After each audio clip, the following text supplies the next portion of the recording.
പലപ്പോഴും നമ്മൾ എല്ലാവരും ബിസിനസ് ഒക്കെ തുടങ്ങാറുണ്ട് അല്ലേ? ഈ ബിസിനസ് തുടങ്ങുമ്പോൾ നമ്മൾ ശ്രദ്ധിക്കേണ്ട കാര്യം എന്നറിയാമോ? നമ്മൾ ബിസിനസ് തുടങ്ങാനായിട്ട് നമുക്ക് കാശ് വേണം. അപ്പൊ പലപ്പോഴും കാശില്ലെങ്കിലോ ബിസിനസ് ചെയ്യാൻ പറ്റില്ല. അപ്പൊ പല ആൾക്കാരും ബിസിനസിന് വേണ്ടി ഒരു ഐഡിയ ആയിട്ട് വന്നിട്ട് എന്ത് ചെയ്യും?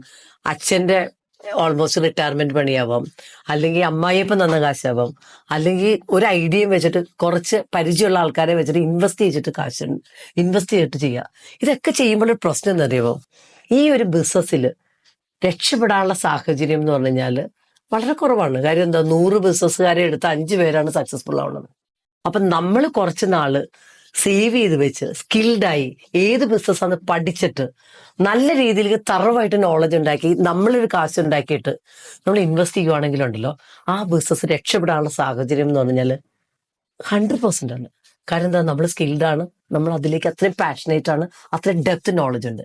പക്ഷെ നമ്മുടെ അപ്പന്റെ കാശ് എടുത്തിട്ടാലുണ്ടല്ലോ, നമുക്ക് എപ്പോഴും ഒരു ഗിൽട്ട് ആയിരിക്കും. ആ പാവം മനുഷ്യൻ 40 വർഷം പണിയെടുത്ത കാശ് അമ്മായിയപ്പന്റെ കാശ് എടുത്ത് എന്ത് സംഭവിക്കും? പിന്നെ നമ്മൾ ഒരു വില കെട്ടവനായിട്ട് നമ്മൾ ജീവിക്കേണ്ടി വരും. ഇൻവെസ്റ്റേഴ്സിന്റെ കാശ് എടുത്തിട്ട് ചെയ്തില്ലെങ്കിലോ അവർ നമ്മളെ കൊന്നുകളി, ഒരിക്കലും സമാധാനം ഉണ്ടല്ല. സോ നമ്മുടെ കാശ് കൊണ്ട് നമ്മൾ സ്കിൽഡായിട്ട് ബിസിനസ് ചെയ്ത രക്ഷപ്പെടും. മില്യനെയറോ ബില്യനെയറോ ഒക്കെ ആകാൻ പറ്റും. അപ്പൊ അതുകൊണ്ട് ഓർക്കുക കേട്ടോ.